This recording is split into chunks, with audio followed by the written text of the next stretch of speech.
Good morning, student. I am Devraj Sharma, and today I am going to start class 8 English book 2 chapter 4 The Treasure Within। यानी कि आज हम लोग class 8 के book 2 का चौथा चैप्टर ट्रेजर विदिन यानी कि छिपा हुआ खजाना के बारे में पढ़ेंगे। My dear students, I want to brief you about this lesson, that this lesson is about a school boy and after his schooling days, how that boy come to his shortcomings and overcomes his difficulty and become a successful student. This is the story of that boy. So let's start this lesson. Every child is a potential achiever and is different from other children in his her style of learning and area of interest। कह रहा है कि प्रत्येक बच्चे का एक अपना क्षमतावान एक ऊर्जावान प्राप्त करता होता है और वो जो है दूसरे बच्चों से अपने पढ़ने के तरीके में और रुचि के विषयों में अलग होता है, मतलब उसकी इंटरेस्ट अलग होती है दूसरे बच्चों से। Read the interview that follow, ये साक्षात्कार को पढ़िए जो कि नीचे दिया गया है। It is based on a conversation between mister Bela Raja and editor of Sparsh, ये जो है स्पर्श के एडिटर हैं। अ न्यूज लेटर, जो कि समाचार पत्र है। फ्रॉम द रिसोर्स सेंटर, और ये रिसोर्स सेंटर से है। द वैली स्कूल बेंगलोर, और ये कौन सा स्कूल है? Valley school Bangalore. And mister Hafiz contractor, ये देखिए नाम है। One of India's leading architects, जो कि भारत के एक सबसे अग्रणी आर्किटेक्टों में से एक है। तो पढ़ते हैं part 1 of this lesson. Hafiz contractor, that is called here HC, was an unhappy school boy. वो एक बहुत ही दुखी स्कूल बॉय थे, स्कूल के पढ़ने वाले लड़के थे। He loved doing things but detested mechanical learning. वो बहुत सी चीज़ों को करने में उनका मन लगता था, लेकिन कोई भी यांत्रिकी सीखना हो उससे वो बहुत नफरत करते थे। डिटेस्ट मीन्स हेट, नफरत करना। मैथमेटिक्स गेव हिम द शिवर्स, और गणित का नाम सुन करके उन्हें शिवर आने लगे, वो कांपने लगते थे, कंपकपी आ जाती थी। What his principal once said to him influenced him deeply, और एक बार जो उनके प्रिंसिपल ने उनसे कहा वो उसे उन्हें बहुत ज़्यादा प्रभावित किया। So let's start this conversation. Hafiz Contractor, I used to have this terrible nightmare, मैं ऐसा अक्सर ही भयावह सपने देखा करता। नाइटमेयर्स मीन्स भयानक सपने। Only now over the last 4 or 5 years, और अभी जो है पिछले 4-5 बरस से ये ऐसा नहीं हो रहा है। It seems to have disappeared, और ये ऐसा लगता है जैसे कि मानो विलुप्त हो गया है, गायब हो गया है। What nightmares are you talking about and why do you think it has disappeared now? आप किस प्रकार के भयानक सपने के बारे में बात करते हैं और ये आप ऐसा क्यों सोचते हैं कि ये अभी विलुप्त हो गए हैं? Hafiz Contractor, I used to get continuous nightmare about appearing for a math examination. मैं कहते हैं कि मुझे हमेशा जो है मैथ परीक्षा में बैठने से पहले ये भयानक सपने आया करते थे। Where I did not know anything, जहाँ मुझे कुछ भी नहीं आता था। Now the psyche must have gotten over it, अब ऐसा लगता है कि मेरा मन जो है इस पर विजय प्राप्त कर लिया है। I don't have to think about education, क्योंकि अब मुझे शिक्षा के बारे में सोचना नहीं पड़ता है। And there is absolutely no time to get nightmares, और अब तो जो है बुरे सपने देखने के लिए मेरे पास समय भी नहीं है। Tell us something about your earlier memories in school, आप अपने विद्यालय की कुछ शुरुआती की यादों के बारे में बताएं। Hafiz Contractor, in the first and second year I was a good student, यानी पहले और दूसरे वर्ष में बहुत अच्छा स्टूडेंट था। After I reach the third standard, तीसरे स्टैंडर्ड पहुंचने से पहले I simply lost interest, I never studied, यानी कि मैंने सामान्य रूप से अपने पढ़ाई में स्टडी को खो दिया और फिर कभी पढ़ाई नहीं की। I used to be interested in game, running around, playing jokes and pranks on other, मैं हमेशा से हूँ खेलों में मेरा मन लगता था, चारों तरफ दौड़ने में और दूसरे के ऊपर जोक करना, दूसरे पर शरारत करने में मेरा मन बहुत लगता था। I would copy in class during exam time, और एग्ज़ाम टाइम के दौरान मैं चीट करता था। I would try to get hold of examination paper that had been prepared and study it.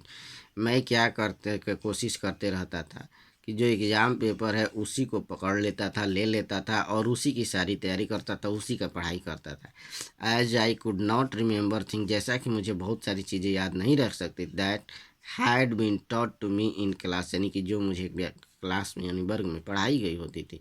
However, later one sentence spoken to me by my principal changed my life. किंतु एक समय एक ऐसा वाक्य मेरे प्रिंसिपल के द्वारा मुझे बोला गया जिसने कि मेरी लाइफ को चेंज कर दिया। When I approached my 11th standard, और जब मैं अपने 11th स्टैंडर्ड में पहुंच यानी कि सीनियर सेकेंडरी स्टैंडर्ड में, the principal called me, principal ने मुझे बुलाया एंड सेड, और कहा, लुक हियर सन, बेटे यहाँ देखो, I have been seeing you from day one, मैं तुमको यहाँ पहले दिन से देख रहा हूँ। You are a good student, तुम एक अच्छे स्टूडेंट हो, बट यू नेवर स्टडीड, लेकिन तुमने कभी पढ़ाई ही नहीं की। So dear student, this sentence brings contradictory that you are a good student and you do never study. तुम एक अच्छे विद्यार्थी हो लेकिन तुमने पढ़ाई नहीं किया है। सो students, this sentence has great significance in the current scenario where most students are good and among them more students do not do good study. So this sentence may be for them. I have taken care of you till today. मैंने अब तक तुम्हारा ध्यान रखा है. Now I can no longer take care of you, so you do it yourself. अब मैं आगे से तुम्हारा ज़्यादा ध्यान नहीं रख सकता हूँ, इसलिए अब तुमको अपना ध्यान खुद ही रखना होगा। He talk to me for 5 minute, वो मेरे साथ 5 मिनट बात किए। You don't have your father, तुम्हारे अब पिता भी नहीं है। Your mother has worked hard to bring you up and paid all your fees all this years, तुम्हारी माँ बहुत कठिन मेहनत करती है तुम्हारी लालन पालन करने, यहाँ तक कि तुम्हारी स्कूल की सारी फी वही देती है, इस बार भी उन्होंने दिया है। But you have only played games, लेकिन तुम उनके इस मेहनत में सिर्फ खेल खेलते हो, गेम खेलते हो।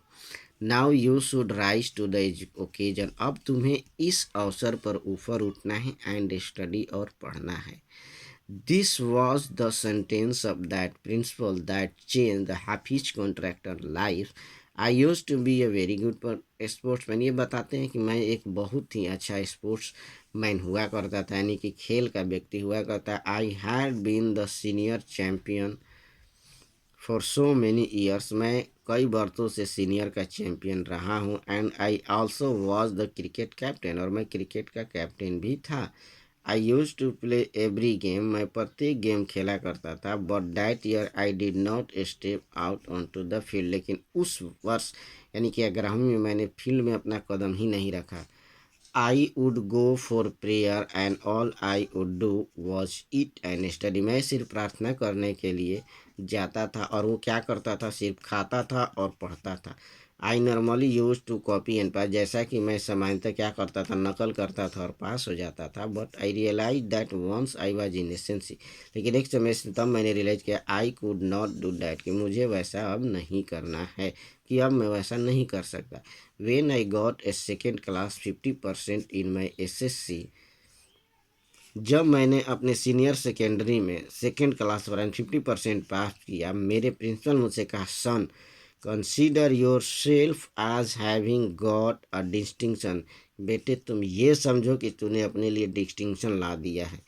This is my memory of my school, और यही मेरे विद्यालय की यादें हैं। I did lots of other thing, मैंने बहुत सारी अन्य चीज़ें की हैं। See as far as my things are concern, देखिए जहाँ तक हो सके मेरे वस्तुओं की सवाल है, आई कैंट रिमेंबर, मुझे उतना याद नहीं रख सकता, मैं याद नहीं रख सकता हूँ। I forget thing very easily, मैं किसी भी चीज़ को बहुत आसानी से भूल जाता हूँ। टू रिमेंबर, और याद करने के लिए I have to see things as a photograph, और मुझे किसी भी चीज़ को एक फ़ोटोग्राफ की तरह देखना होता है। I read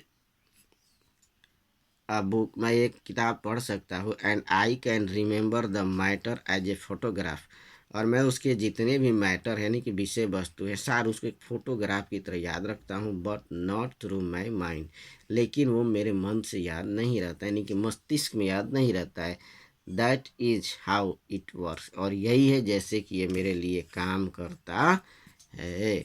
so dear students, I am going to last this lesson here, and your further lesson will be continued in next online video. So thank you, have a nice day.